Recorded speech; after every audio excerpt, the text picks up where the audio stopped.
Where'd it go? We got an escapee. Oh, I have the right to identify you. You understand it, right? Then you can search up my face and you can search up my record.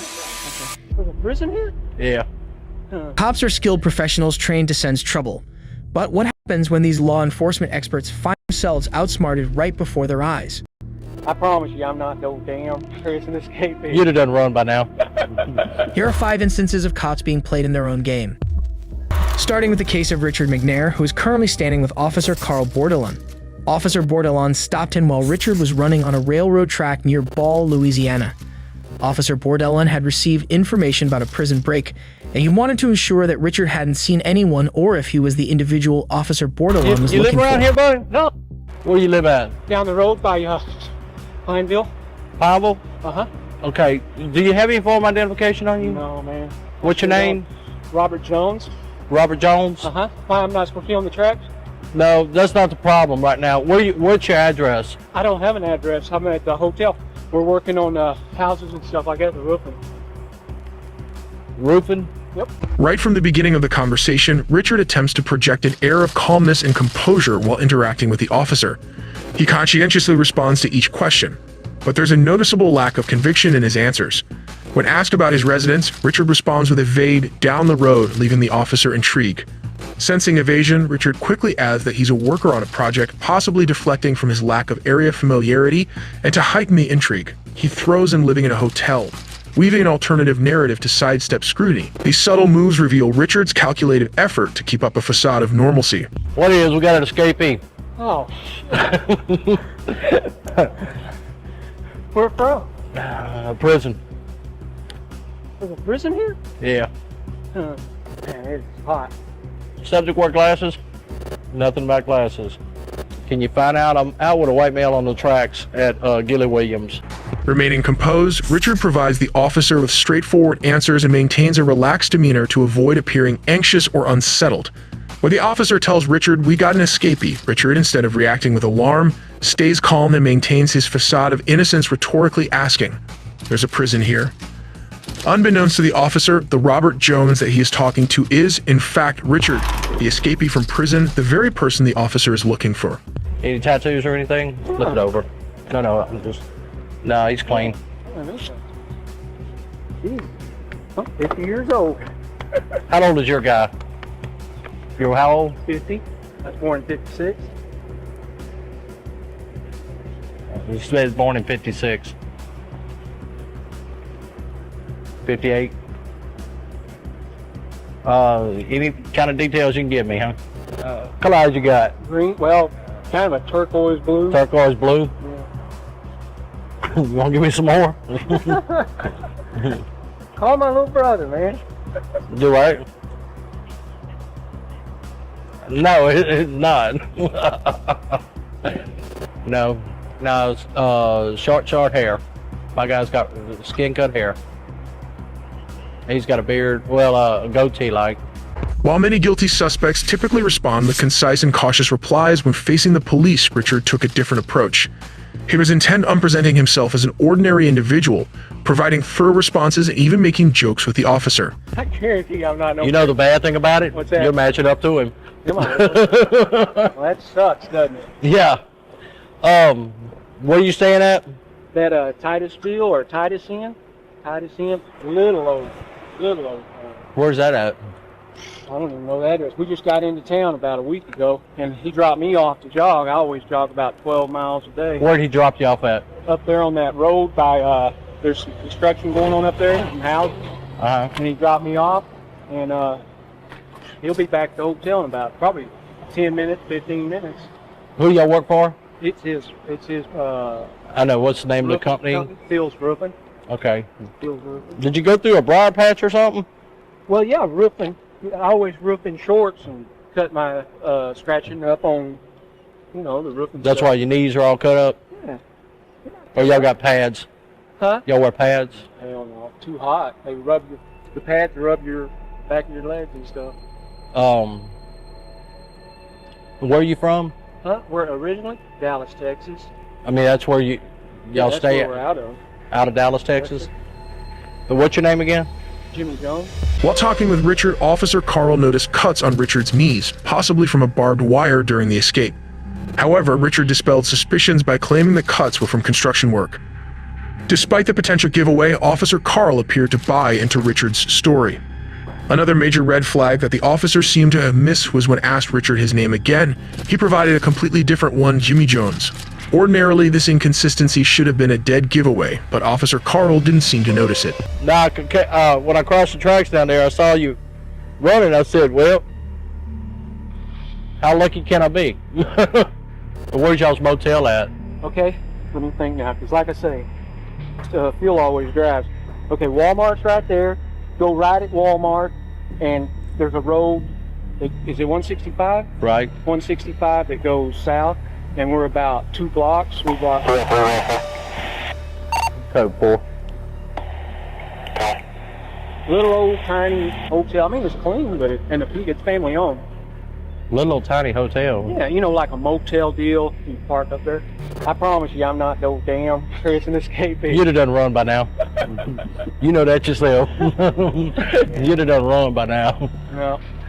I'm sorry to have to hold you up, but Hey, no, I'm just doing my job, man. I know you are. But yeah, just be careful. You'll probably get stopped again. Okay?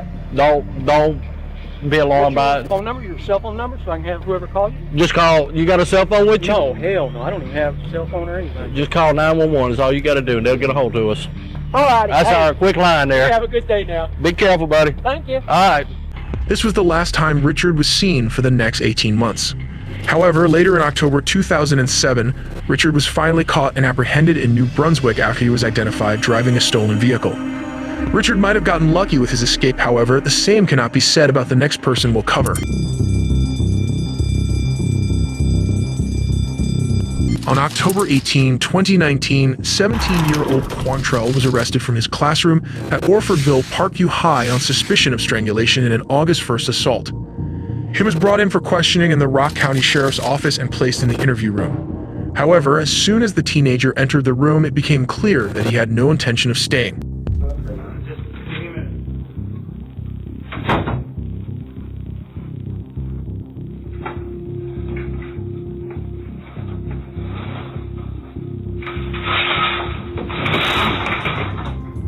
As soon as the detective leaves him, Quantrell scans the room and finds a window.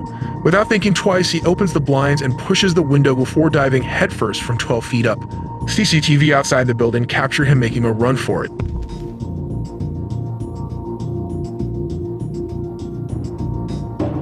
Despite having several CCTV cameras around the sheriff's office, no one noticed the absence of the suspect for at least the next 14 minutes. As the detective enters the room to start the interrogation, he takes a second to process what happened before he can react. Oh, no! Police frantically started looking for Quantrell, and it was only 3 hours before he would be found again, hiding in his friend's house. At the end of the day, all Quantrell achieved from trying to escape was 5 more years behind bars for escaping police custody. However, Quantrell wasn't the only one who was daring enough to escape from the police. I'm gonna catch you, baby. On March 7th, 2022, Joel Sanchez Delgado, a 41-year-old facing drug trafficking charges, was escorted to a courtroom in Little Rock for a routine appearance. He was seen wearing a neck brace and using a wheelchair, supposedly due to injuries he supposedly sustained during his arrest. However, as you'll see, Joel wasn't actually injured. The wheelchair was a calculated move to outsmart the authorities. What'd you say, OJ? My suit. Hey, you see a shoe back there? Where is it? Oh.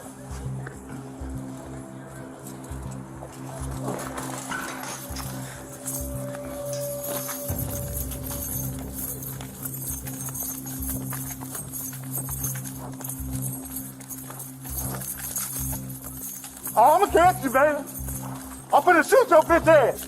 As they approached the courthouse entrance, Joel asked the officer about his missing shoe, creating a distraction that allows him to swiftly leap out of the chair and sprint away with the officer in pursuit. Realizing he lacks his radio, the officer can't call for backup or alert his colleagues, giving Joel an advantage in escaping from only one officer instead of an entire squad. Hey, can you call the police for me?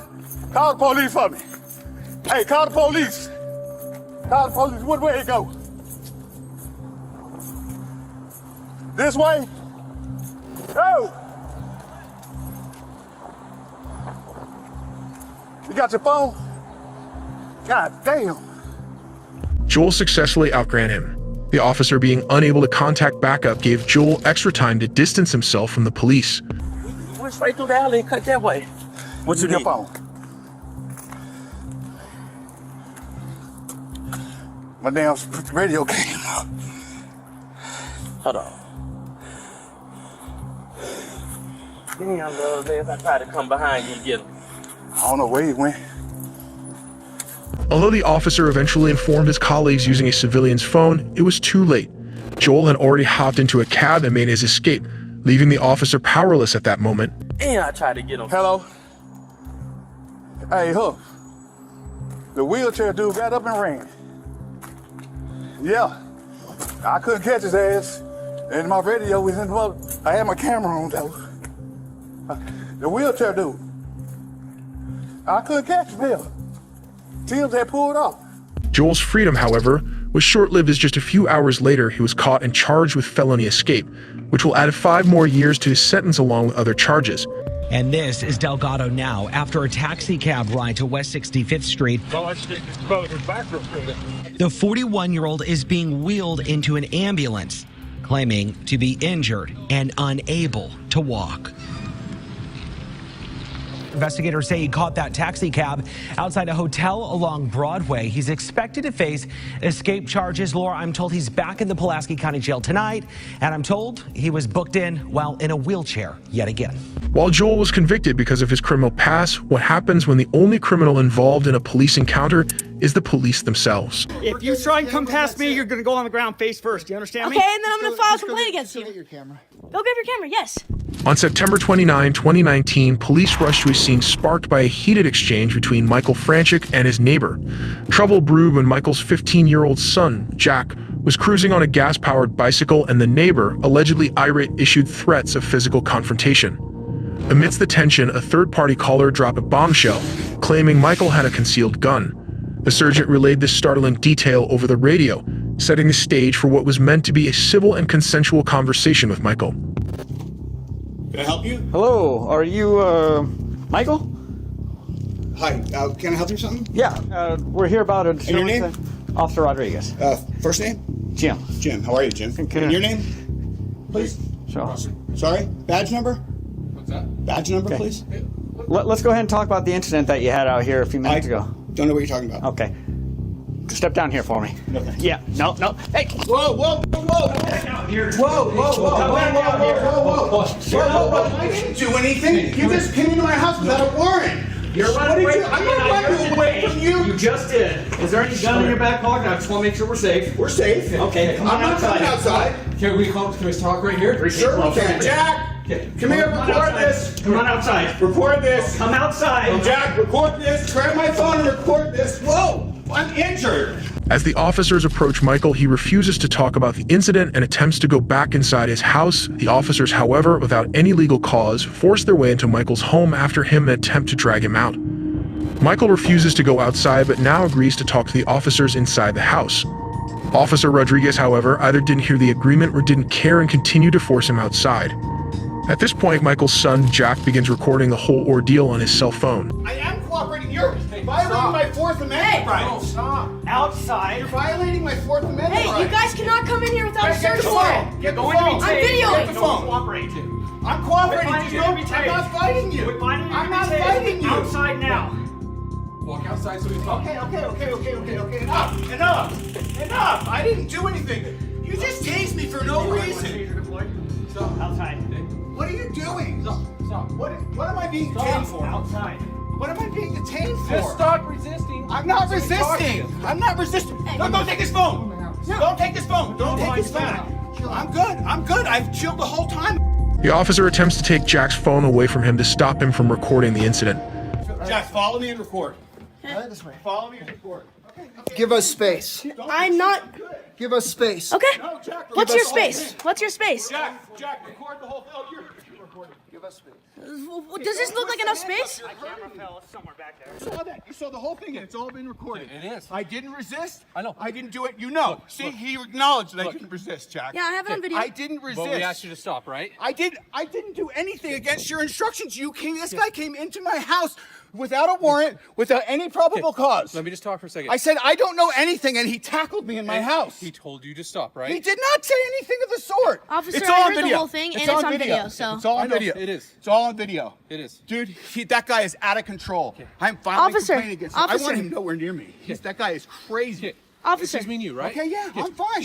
No, he can No, talk. no. He can talk. No, I can not talk what I'm because trying I to was do. in this You're gonna arrest situation. him? No, I'm not going to arrest Okay, you. then calm down. Then just what? Like, Well, he you want can me to talk to you? He recorded the whole thing. This guy is out of listen to me. control.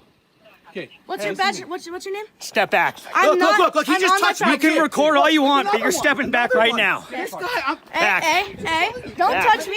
Stop harassing me. We're just trying to. I'm videoing this. You please get out of my personal space. No. Yes. You're not gonna Get out interfere of my with what we're personal doing. space. This is my property. Please You're get not out of my gonna interfere with an arrest. I'm chill. I've been chill. You can record all you want, but you're not gonna get close to what they're I'm on doing. my property. Move out of my personal space. I'm please. gonna stand right This here. is my personal square. Please move. I'm gonna stand right here. Please move. You're in my personal space. No. What's your name? Yeah, I do not need to give you that. Yeah, you do. For what reason? Jack, don't do Because you're I involved know. in this. I'm involved with this. Yes, but this guy threatened me and called the cops on you. And what's your badge number? What's your name? What's your badge number? Badge number. That says name. 3K12. Okay. Now what's your name? I'm not making any statements. You're not making any statements? Nope. Okay, I have the right to identify you. You understand that, right? Then you can search up my face and you can search up my record. Okay. Okay. Well, you're gonna sit tight for a minute. You're not Okay. going anywhere. I can go in my house if I No, want. you Am I can't. detained? You're detained. For what reason? For what? That guy going threatening me? Why isn't that guy going to jail? That guy threatened to beat me in his ass. So why aren't you guys arresting him? That's not the Why aren't you information I attacking? got. Yeah. He can just lie. Jack, Jack, step back and keep recording. I'm literally in my space and this guy's just touching me. I didn't touch you at all. I have it on video. I've been recording this whole time, buddy. Okay. Despite his young age, Jack handles the situation with impressive poise. His clear understanding of his rights shines through as he knows he doesn't have to identify himself unless suspected of criminal activity. This awareness keeps him steadfast and unintimidated by the officers. Jack continues to record his father's arrest as two officers try to block him. Do not step forward. What did I Hey, just then tell you? please get out of my space. I do not have Okay, to. You then cannot interfere with what we're doing. I'm not interfering when I'm on my property. Don't step towards the car. I'm not. Then You move out of did my step way. towards the car. I told Okay. you not to. What's your name? Officer Ware. Okay, and what's your name? We're going over this, Officer Proctor. Okay, I didn't go over it. Don't.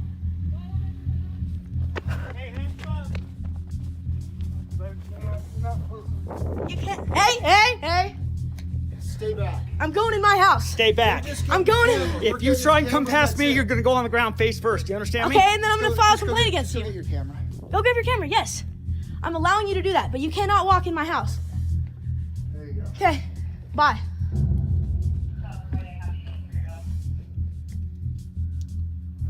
I have 3 cops on me and I'm 15 years old. Because you guys intruded my house. So you were the one driving up and down the street on the motorcycle? I was on my gas bicycle. Okay, that's a gas-powered vehicle. You have to have a driver's license. No, you don't. Yes, you do. Not when it's 50cc and you have a permit for it. Once again, Jack is correct. Motorized bicycles are not required to have a license as long as they are under 50cc and don't go over 30 miles per hour.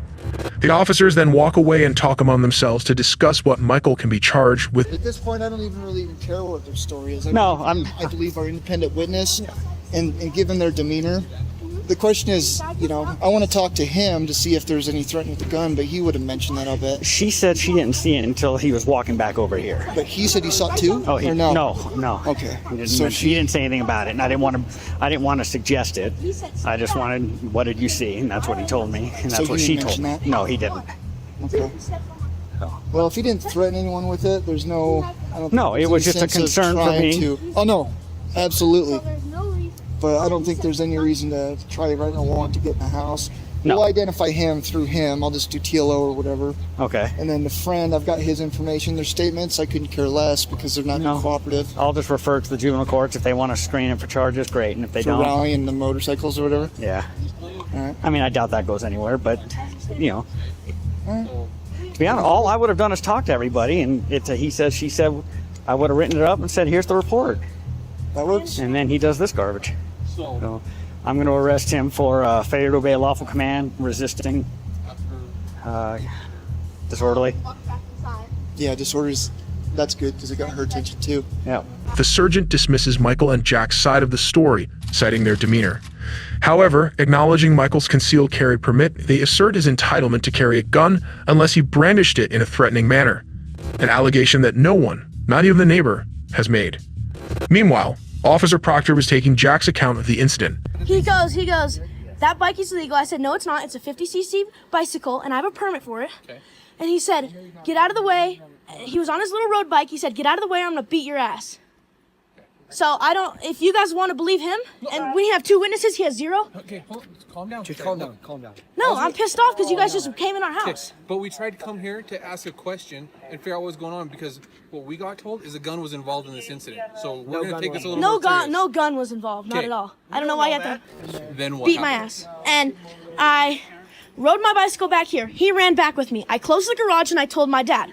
Okay. My dad was like, "Who is this? If anything goes farther, I'm gonna have to call the police." He walks outside to see where the guy is. Your dad? Okay. And the guy comes out and he steps and he for instance, he walks and he goes like this. He walks right here in front of his face. So right here or down there? No, right down there. Okay. At the corner where you guys were parked down there. Okay. And he walks up right to his face like this. And he said, "Step back." Because you're violating his personal space, 1, and 2, if he steps one more close or he touches him, he has the right to defend himself, and that is easily the right to defend himself. So there's no reason why he says a gun is involved. It wasn't him that said it. He doesn't even know about this. This was a completely other parties that were watching the whole thing happen. There was no gun involved. There was no gun involved. Okay. Well, I'm just telling you what we were told, and it was tucked in his back waistband / pocket, and they seen him as he was walking away. So I'm just telling you, we can only go off the information we're provided. I understand that. Okay? But we have 2 witnesses that were literally on site, and we're telling you the truth, and he's telling you the truth. Michael was charged with 2 misdemeanors, interfering with an arresting officer and failure to disclose identity. Those sentences could lead to 6 months in jail if Franchuk was convicted. In September 2021, Michael filed a civil lawsuit against Park City and the officers involved in the incident, seeking over $1 million and a public apology.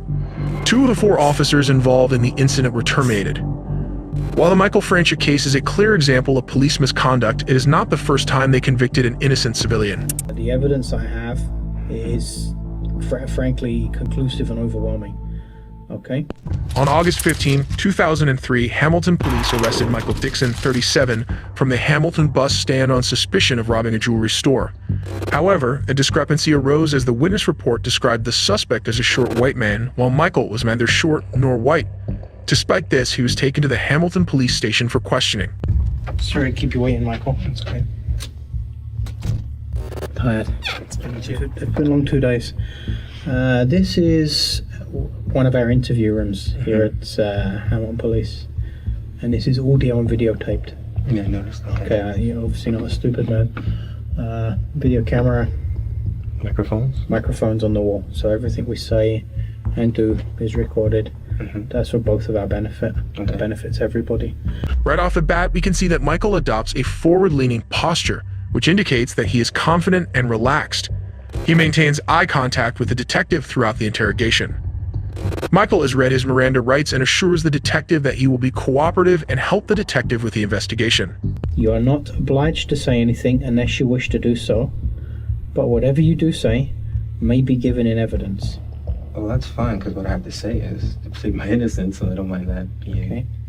But I'm just curious to know, how it got this far, because, as I said to you earlier in the other room, the police officers that were stopped me on the street said that they had witnesses, and I... Well, you wanted to talk to me about the events in the other room, and I told you that that wasn't the right time and place to discuss it, remember that? Yeah. Yeah.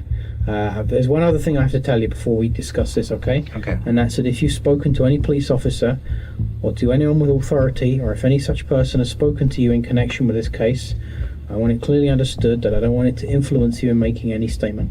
Michael tries to remind the detective of the witness report. However, for some reason, the detective decides to reject the evidence altogether. Why we're here is because earlier tonight, you were arrested for breaking into a jewelry store on John Street South. Now, your innocence and guilt in this quite frankly, isn't an issue. The evidence I have is frankly conclusive and overwhelming. Okay, so I'm not even going to ask you if you did it. What I have to ascertain here is what kind of guy you are. Okay. Whether this is you're like a serial burglar and this is what you're doing all the time, or whether this is a one-off thing because of the power cut and everything that's going on tonight. That's all we're here for. Okay, I understand your position. Like I say here, I didn't do it, and you've heard that a million times, I'm sure, in your career. But it's just ask me questions. That's all I can do is answer them, I guess. I've got no questions to ask you. I mean, why did you do it? That's basically that's my only question. I'm coming from that position, and since I'm saying I didn't do it, I really don't have an answer for you except to say I didn't do it. I guess we haven't really got a great amount to talk about. Yeah, it's like I said, whether you did it or not isn't up for discussion. Okay, well, it's really not. Michael seems confused by this statement, and understandably so. The detective is bluffing. There is no evidence to suggest that Michael is the culprit. Even the suspect description in the witness report suggests otherwise. While it may seem illegal, the police are allowed to lie during an investigation to put pressure on the suspect and force a confession out of them. In this case, however, Michael knows he's innocent and sees right through the detective's bluff. He maintains a forward-leaning posture and eye contact, making the detective slightly uncomfortable as he switches his position and breaks eye contact. There's a number of witnesses. Great. One of whom had a video camera. Perfect. Yeah. Okay, then. Well, that's relieving. That's relieving, to be quite honest. Yeah. So view the video camera. I have. Okay. That's why your guilt isn't in issue here. That doesn't even make sense to me. Because if I'm on the video camera, that doesn't make sense. You have a video camera that shows me? Yeah. That doesn't make sense. It makes perfect sense to me. We'll have to, I guess, I have no choice but to get a lawyer then. If this is the kind of thing you're going to go through with me. This isn't going to go away. You're charged with breaking in. You will be charged tonight. Okay. You will be going to court in the morning, charged with breaking in with intent. Okay, that's what's going to happen right now. Can I ask you something? Okay, are you just making this up that you have a video camera so you see how I react? Because it goes that if you're saying, okay, hear me out for a second, please. If I am guilty, as you believe, because you have me on video camera, then okay, we'll go through the procedure. But I'm saying, I'm trying to call your bluff here because since I know I didn't do it, there's no way I can be on the video camera. Well, like I say, it's not a game of poker. Okay. The detective won't let up. He thinks that by lying to Michael about having evidence and eyewitnesses, he can scare him into confessing a crime he didn't commit. However, Michael, steadfast in his innocence, remains unmoved, easily seeing through the web of lies the detective is weaving. He maintains his innocence for the next few minutes, and the detective asks him to draw out a map and specify his movements before the arrest. Every detail of his alibi was later proven to be accurate. Maybe a dotted line that's your path. How's that? Sure. And another dotted line where the police officers come from. Okay, this is the tunnel, the bridge. Okay. And come at the bus station. So which way is north towards the lake? The north. Okay. And so I came here. The EMS truck or whatever ambulance it was there, went off, crossed here, and crossed here. That's it. Okay, did you come straight from the bus? Yeah, absolutely. Like I even looked, I said, maybe I should take a cab. I'm like, oh no. Okay, so you came straight off of the bus? Yeah. And that's it. Like the bus is... Ooh, that's it. It's like I was off the bus like maybe, 2 minutes? So how long before you were arrested were you off of the bus? That's what I'm saying. Like from there to there, it's like not even 2 minutes.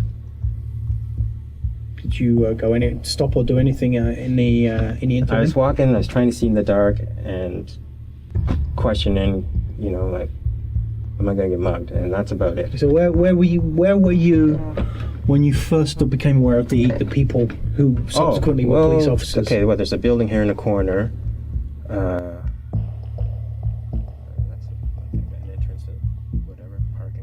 There's another building here. There might have been some. Actually, I was walking I saw the flashlight or something there, and I can hear hollering, and then someone else is here, and that person, or maybe, I don't know, maybe that person ran, I'm not sure. But anyways, I was approached here. Okay. From the information that I've got, you're going to be charged tonight with breaking and entering.